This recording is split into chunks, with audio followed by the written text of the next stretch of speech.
ಅದೇ ಸರ್ ಇವತ್ತು ಕಾರ್ಯಕ್ರಮದಲ್ಲಿ ಕಾಂಗ್ರೆಸ್ ಕಾರ್ಯಕರ್ತರು ಅನ್ನುವಂತ ಜ್ಯೋತಿ ಗಣೇಶ್ ಅವರು ಹೇಳಿದ್ರು ಬಂದು ಗಲಾಟೆ ಮಾಡೋದು ಇದೆಲ್ಲ ಗಲಾಟೆ ಅಲ್ರಿ ಹತಾಶರಾಗಿದ್ದಾರೆ ಎಲ್ಲಾದರೂ ಒಂದು ಕಡೆ ನೀವು ಆಯ್ತರಪ್ಪ ನೀವು ಇಷ್ಟೆಲ್ಲ ಮಾಡ್ತಾ ಇದ್ದೀರಲ್ಲ ಮೊನ್ನೆ ಕಾರ್ಯಕ್ರಮ ಕುಮಾರಸ್ವಾಮಿ ಬಂದಾಗ ಇವತ್ತು ದೇವೇಗೌಡರು ಬಂದಾಗ ನಾನು ಮಾಡೋ ಕಾರ್ಯಕ್ರಮ ಎಲ್ಲವೂ ನೋಡಿ ನನಗೆ ಮುಖ್ಯಮಂತ್ರಿಗಳ ಕಾರ್ಯಕ್ರಮ ತಾವೇ ನೋಡಿದ್ದೀರಿ ನಾನೇನು ಇರಲಿಲ್ಲ ಏನು ಅನ್ನಿಸ್ತದೆ ನಿಮಗೆ ನಿಮ್ಮ ಅಭಿಪ್ರಾಯ ಹೇಳ್ರಪ್ಪ ನಿಮ್ಮ ಅನುಭವ ಹೇಳ್ರಪ್ಪ ಅವಮಾನ ನೋಡ್ರಿ ದೇವೇಗೌಡರು ಒಂದು ದೊಡ್ಡ ಸಮುದ್ರ ರೀ ಈ ಚಿಟ್ಟೆಪಟ್ಟೆಗಳೆಲ್ಲ ಅವ್ರು ಯಾಕೆ ತಲೆ ಕೆಡಿಸ್ಕೋತಾರೆ ಈ ದೇಶ ಕಂಡ ಒಬ್ಬ ಅಪರೂಪದ ರೈತ ನಾಯಕರು ಅನ್ನೋದಕ್ಕಿಂತ ಹೆಚ್ಚಾಗಿ ಮಾಜಿ ಪ್ರಧಾನಿಗಳು ಎಲ್ಲ ಒಂದು ಕಡೆ ಈ ಥರ ಮಾಡಿ ಅವರು ಆಗಲೇ ನನ್ನ ಮನೆ ಕುಮಾರಸ್ವಾಮಿಯವರು ಬೆಳಿಗ್ಗೆನೇ ಪ್ರತಿಯೊಂದು ಕ್ಲಾರಿಫಿಕೇಷನ್ ಮಾಡಿ ನಿಮಗೂ ಗೊತ್ತಿದೆ ಯಾರೋ 2 ಮಕ್ಕಳು ಕಳಿಸ್ಬಿಟ್ಟು ಅವ್ರಿಗೇನಂದರೆ ಏನಾದ್ರು ಒಂದಾಗಲಿ ನ್ಯೂಸೆನ್ಸು ಅದಕ್ಕೆ ತಕ್ಕಂತೆ ನೀವು ಏನು ಮಾಡ್ತೀರಿ ನಮ್ಮನ್ನು ಬಿಡ್ತೀರಾ ಓಡೋಯ್ತೀರಿ ಎಲ್ಲ ಹೊತ್ಕೊಂಡು ನಿಮಗೂ ಬೇಕಲ್ಲ ಅದು ಮುದ್ದೆ ನೋಡಿ ಅವ್ರಿಗೆ ಡೈವರ್ಟ್ ಆಗಬೇಕು ನೀವೇನು ಮಾಡ್ತೀರಿ ಇವಾಗ ಇಷ್ಟೆಲ್ಲ ಮಾಡ್ಕೊಂಡು ಹೋಗಿದ್ದೀರಿ ಅದನ್ನು ಒಂಚೂರು ತೋರಿಸ್ತೀರಿ ಇದನ್ನು ಪೂರ್ತಿ ತೋರಿಸ್ತೀರಿ ನಾನು ಹೇಳ್ತೀನಲ್ಲಣ್ಣ ಇಷ್ಟೇ ಇದು ಹತಾಶರಾಗಿದ್ದಾರೆ ಹತಾಶ ಭಾವನೆಯಿಂದ ಮಾಡಿರ್ತಕ್ಕಂಥ ಒಂದು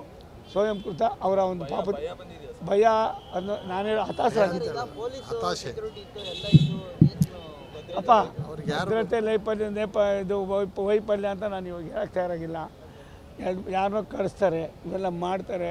ಏನೂ ಸಿಗಲಿಲ್ಲ ಅಂದರೆ ಏನು ಮಾಡ್ತೀರಿ ಇಷ್ಟೆಲ್ಲ ಬೆಳಿಗ್ಗೆಯಿಂದ ಇಷ್ಟೊಂದು ಸಕ್ಸಸ್ ಆಯಿತು ಒಂದು ಯಾವುದೋ ಒಂದು ಬೇಕಲ್ವ ಮಾಡಿದ್ದಾರೆ ಅದನ್ನು ನೀವು ಸರ್ಕಾರದವ್ರು ಕೇಳಬೇಕು ಪೊಲೀಸ್ನವ್ರು ಕೇಳಬೇಕು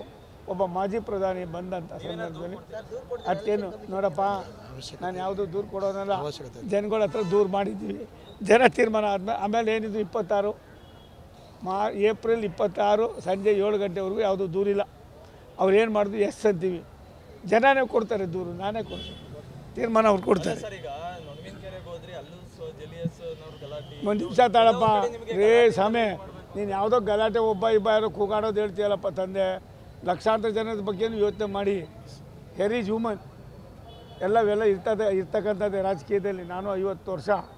ಇದೇ ಮಣ್ಣು ಹೊತ್ಕೊಂಡು ಬಂದಿದ್ದೀನಿ ಸಾಕಷ್ಟು ನೋಡಿದ್ದೀನಿ ಒಂದು ಕಾಲದಲ್ಲಿ ಎಮರ್ಜೆನ್ಸಿಯಲ್ಲಿ ಗೂಸನೂ ತಿಂದಿದ್ದೀವಿ ನಾವೆಲ್ಲ ಹಂಗಾಗಿ ನಾನು ಹೊಸಬಾಯಿನಲ್ಲಪ್ಪ ಇವೆಲ್ಲ ಹಳಬದು ಬಟ್ ಅವತ್ತೆಲ್ಲ ಇವೆಲ್ಲ ಇರಲಿಲ್ಲ ನೀವೆಲ್ಲ ಬಂದ ಮೇಲೆ ಇವೆಲ್ಲ ಸ್ವಲ್ಪ ಜಾಸ್ತಿ ಆಗಿದೆ